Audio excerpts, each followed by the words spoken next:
అధిక బరువుతో బాధపడుతున్నారా? వినీలాస్ వెయిట్ లాస్ డైట్ ప్లాన్ తో ఇంటి దగ్గర నుంచి హెల్దీగా బరువు తగ్గండి.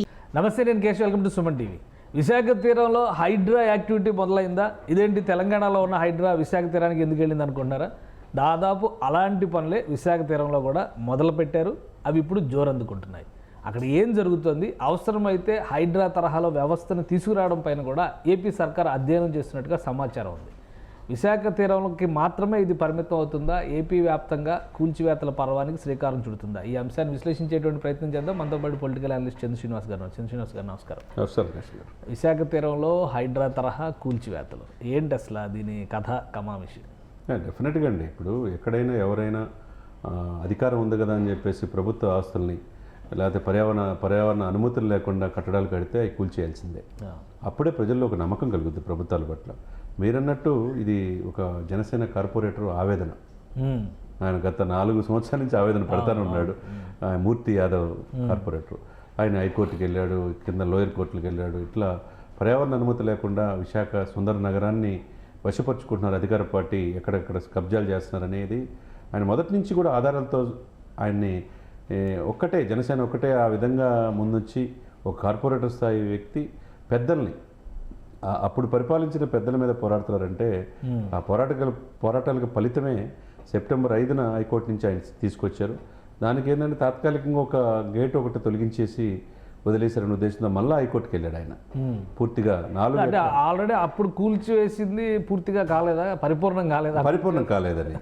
ఎందుకంటే అది 4 ఎకరాలు విస్తీర్ణం సార్. అది భీమల దగ్గర సముద్ర తీర ప్రాంతంలో సిఆర్జెడ్ ఆ యొక్క సముద్ర ఇదిని ఉల్లంఘించి పర్యావరణ అనుమతి లేకుండా నక్షత్ర చాలా కట్టారు కదా సముద్ర తీరంలో, పెద్ద పెద్ద ప్యాలెస్లు ఇవన్నీ కూడా కట్టారు కదా అన్ని వరుసపెట్టి. అంటే ఇక్కడ వరుసపెట్టి ఇప్పుడు అది కోర్టులో ఉంది కాబట్టి కోర్టు అది అక్కడ అక్రమ కట్టడాలు కూల్చేయమని చెప్పింది కాబట్టి చుట్టూ సముద్రం చూడండి. అక్కడ భీమల బీచ్లో మధ్యలో గోడ కట్టేసేసారు సార్ 4 ఎకరాల విస్తీర్ణంలో.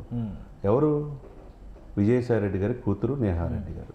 అంటే అనుమతులు ఉండే కట్టి ఉంటారు కదా, మరి అంత పెద్ద స్థాయి వ్యక్తులు. ఇప్పుడు హైకోర్టు అనుమతులు లేవని కదా కూల్చేసేమంది. అంటే ప్రభుత్వం ఉంది కదా అని చెప్పి అక్రమ నిర్మాణాలు కట్టడాలనుకున్నారు. 4 ఎకరాల విస్తీర్ణంలో పూర్తిగా పర్యావరణ అనుమతి లేకుండా అది సిఆర్జెడ్ నియామకాలని ఉల్లంఘించి కట్టింది. కాబట్టి ఇప్పుడు మొత్తం కంప్లీట్గా ప్రభుత్వం ఇప్పుడు మీరు అన్నట్టు తెలంగాణలోకి హైడ్రా లాంటి వ్యవస్థలు రావాలనేది ప్రజలు కోరుకున్నారు. పార్థసారథి గారు కూడా అదే చెప్పారు, మేము తీసుకొస్తామని చెప్పేసి. త్వరలో హైదరాబాద్ వచ్చి వాళ్ళు ఏం చేస్తున్నారో కూడా ఒక బృందం వచ్చి పర్యవేక్షణ చేయదలుచుకుంటారు తెలంగాణకు వచ్చి. దాంట్లో భాగంగా ప్రజలకు ఒక నమ్మకం. అంటే ఏపీ వ్యాప్తంగా చేస్తారా ఇప్పుడు ఈ యాక్టివిటీ? లేదా విశాఖలోనే చాలా ఆక్రమణలు ఉన్నాయి, వాటిపైన కేసులు నడుస్తున్నాయి కాబట్టి విశాఖకు పరిమితం అవుతుంది? విశాఖతో స్టార్ట్ అయ్యి ఏపీ వ్యాప్తంగా ఉండాలి. ఎందుకంటే ఆల్రెడీ నిన్నగాక మొన్న ఆలపాటి రాజా గారు కూడా అక్కడ ఉన్న కన్సల్ట్ పొన్నూరు పోటీ చేసిన ఎమ్మెల్యే అభ్యర్థి అనుమతులు లేకుండా 30 అంతస్తులు 20 అంతస్తులు కట్టారు. అది కూడా కూల్చేయాలంటున్నారు. ఇది ఒకటిగా పరిమితం. పొన్నూరు పరిధిలో అక్కడ అంబటి మురళి అని చెప్పేసి ఆయన పోటీ చేశారు కదా. ఆయన కన్స్ట్రక్షన్ కంపెనీ అంబటి రామరావు గారు తమ్ముడే, ఓన్ బ్రదరే. ఇక అది కూడా స్టార్ట్ చేయాలంటున్నారు. అది ఒకటే కాదు, తిరుపతి తీరం అంతా ఆక్రమణలే అంటున్నారు. 90% బుడమేరు కూడా ఆక్రమణ గురైంది కదా. ఇది ఎవరికి ఇష్టం వచ్చినట్టు అధికారం ఉంది కదా అని చెప్పేస్తే ప్రకృతి విలయం మనం చూసాం బుడమేరు. అది జరగకుండా ఉండాలంటే ఈ ప్రాంతం ఆ ప్రాంతం అనేది కాదు, రాష్ట్ర వ్యాప్తంగా ఆంధ్రప్రదేశ్ని పరిరక్షించుకోవాలా. అందులో తీర ప్రాంతం ఎక్కువగా ఉంది గుజరాత్ తర్వాత. ఆ తీర ప్రాంతం కూడా సంరక్షించుకోవాలా. ఇప్పుడు ఇది విజయసాయి రెడ్డి గారు ఏం సమాధానం చెప్తారు? ఆయన ట్వీట్ చేస్తారేమో. ట్వీట్ చేయాలి, చూడాలా. నెంబర్ 2గా భావించే ఆమె కూడా అనేక ఆక్రమణలు గురై విజయసాయి రెడ్డి గారు చెప్పిందే దేవాదాయ భూములు అనేక 22 సంవత్సరాలు 33 సంవత్సరాలు లీజుకి ఇచ్చేయటం అధికార పార్టీకి అనుబంధంగా పనిచేసింది అన్నది ఆరోపణలు ఉన్నాయి.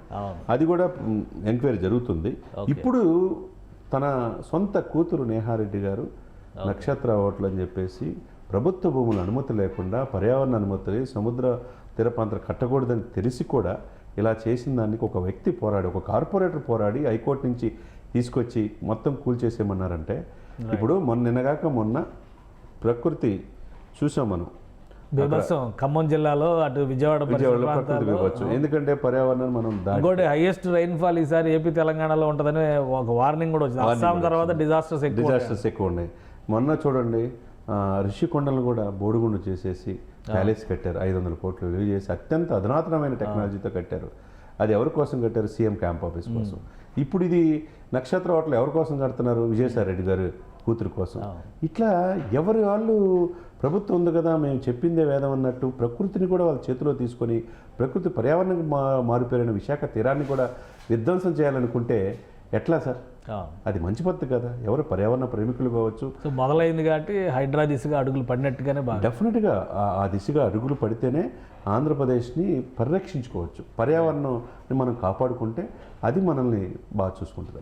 రైట్. థ్యాంక్ యూ చంద్ర శ్రీనివాస్ గారు. ఇది విశాఖ తీరంలో మొదలైనటువంటి కూల్చివేతల పర్వం బహుశా రాష్ట్ర వ్యాప్తంగా విస్తరించే అవకాశం కనిపిస్తుంది. అక్రమ ఆక్రమణలపైన కొరడా జలిపించడానికి ఏపీ సర్కార్ కావాల్సినటువంటి కసరత్తు చేస్తుంది. రాబోయే రోజుల్లో హైడ్రా తరహా వ్యవస్థని రాష్ట్ర వ్యాప్తంగా తీసుకురావచ్చు. అలానే విజయసాయి రెడ్డి గారు ఆయన కుమార్తె ప్రస్తుతం ఆక్రమణల రూపంలో చేసినటువంటి నిర్మాణాలపైన ఏం వివరణ ఇస్తారు? కోర్టు తీర్పు నేపథ్యంలోనే కూల్చివేతలు జరుగుతున్నాయి కాబట్టి దీనిపైన క్లారిఫికేషన్ ఇవ్వాల్సిన బాధ్యత వారిపై ఉందని చంద్ర శ్రీనివాస్ గారు అంటున్నారు. ఇది special discussion. Keep watching. Suman టీవీలో మీ పర్సనల్ అండ్ బిజినెస్ ప్రమోషన్స్ కోసం కింది నెంబర్కి కాంటాక్ట్ చేయండి.